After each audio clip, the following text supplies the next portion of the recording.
Mobile gaming. It exists. Mobile gaming is such a polarizing topic. Some people love it, either for its raw convenience or simply because it's their only way to play games, while some people consider it to be the eighth deadly sin. The world of mobile gaming is rife with ports, usually PC or console games being moved to the platform, often with very mixed results.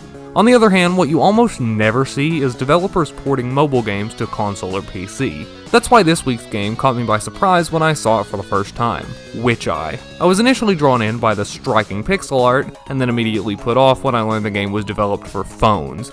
Eventually though, I decided to give the title a whirl, and I quickly discovered there's more here than meets the eye. Witcheye puts you in the role of Mabel Syrup, a mild-mannered witch who lives a quiet life. Everything changes though when a young knight steals her most valuable possessions, charmed by an evil sorcerer and the allure of great power.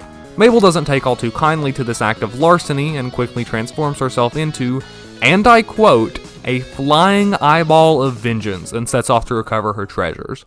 You control this mystical floating eyeball on a 2D platforming adventure, checking all of the standard boxes typical of the genre. By now you've probably been able to pick up on what makes this game so unique. Its control scheme. You control the trajectory of the eyeball by swiping the screen in the direction you want to move. At any time you can stop in place or swipe again to change course.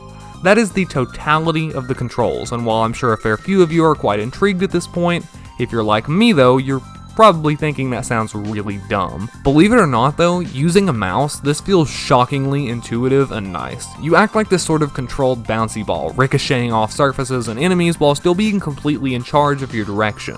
Before we take this any further into level design though, I feel like we need to address the elephant in the room.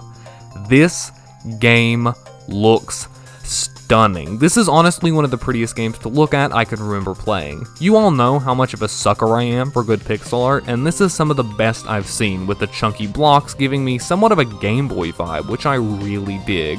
Not to mention the marvelous detail in the backgrounds. The colors are just so vibrant that it is truly mesmerizing. Furthermore, I was consistently impressed by the strength of the soundtrack. There are some real earworms in there, and with over 35 tunes, it certainly isn't lacking in variety either. When implementing an interesting new style of gameplay, getting the controls down is only half the battle. If you aren't able to design enjoyable and high quality levels around whatever gimmick you've come up with, your game is going to fall flat. Fortunately, Witcheye scores well in this department, seamlessly blending standard platformer level design tropes and those DVD screensavers into one cohesive experience. Strong enemy design is also paramount in this process, which is par for the course here. We have enemies that can only be hit from one side, enemies that can only be hit when they expose a weakness, enemies that launch themselves all around the room, and a ton more where those came from.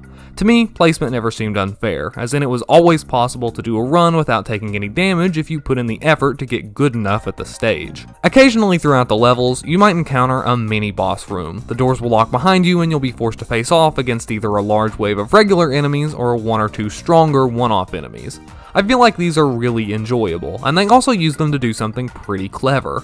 Oftentimes, when you're first introduced to a new baddie, it will be in this format, which allows you to face them one-on-one and get acquainted with them before you encounter them in the game at large.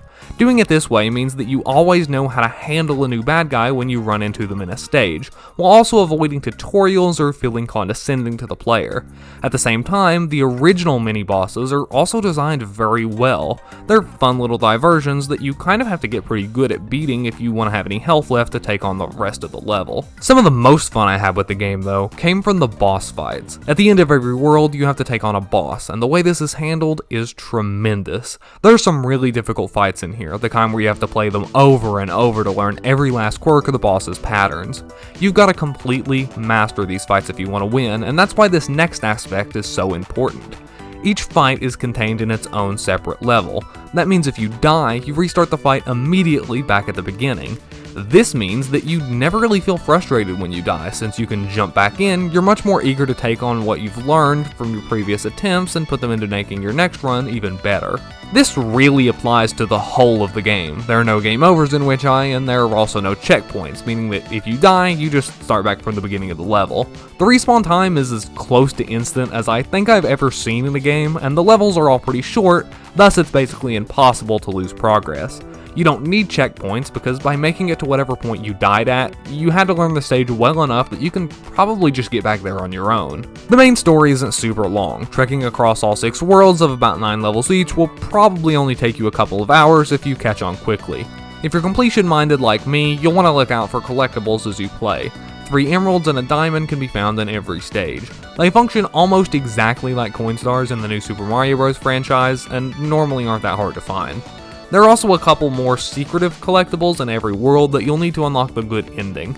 You can go back for these at any point though, so I wouldn't stress over them too much. Upon completion of your first playthrough, you'll unlock hard mode. I wasn't expecting much here, but believe it or not, this too is executed really well.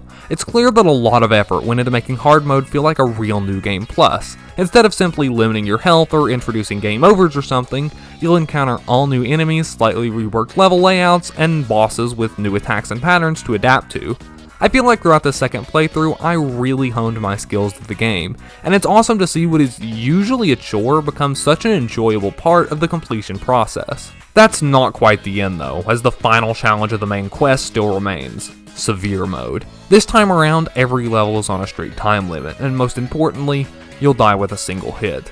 I know this is the exact kind of thing I just called lazy a paragraph earlier, but it doesn't feel that way in Witcheye. This mode feels perfect to just pick up and play for a few minutes, say, on your phone. It has a very arcadey feel, and I like it so much that it kinda seems a shame that you have to do 2 full playthroughs before you can unlock it. Before we wrap up here, I'd like to talk a little bit about the different ways there are to play Witcheye. This game is currently available on mobile, PC, and the Switch. Playing on the Switch obviously means access to touch controls when playing in handheld mode, but things get a bit more interesting when you break out the dock. I expected the game to control pretty poorly on controller, but after putting it through its paces a bit, I was pleasantly surprised by how nice it feels. Moving with the analog sticks doesn't feel quite as precise as using a mouse, but with some practice, I think you could play just as well. What I would really like to see at this point is a port to PlayStation systems. The often underutilized touchpad seems too perfect to pass up, right? I have fallen in love with this game. I went in with almost zero expectations, and I had them consistently shattered around every corner. The crazy thing is too, there's still a lot I didn't get a chance to really talk about in Witcheye, like the boss rush and mini boss rush modes, and the speedrun modes, all of which allow you to select from normal, hard, and severe difficulties. Honestly, the amount of content on offer here is insane, especially considering it only costs $5. With Christmas just passed, I'm sure a ton of you have a Steam, Switch, or even Google Play gift card lying around. And while I'm not going to tell you how to spend your money, there's even a sale on right now. And you could do a lot worse than Witcheye. Wow, this is probably my longest video in a while. Maybe this will appease the mighty algorithm. Hopefully you enjoyed this one. I had a ton of fun with this game. I would love to hear your thoughts on it. What do you think? Why not leave a comment down below or connect with me on social media via the links in the description. I'd love to hear from you. Furthermore, if you liked the video, why not leave a like and maybe even subscribe if you haven't already. It helps out a ton. Finally, if you'd like to find any of the music found in this video, it's all available in the description. With that said, I'll see you all next week, and as always, thanks for watching.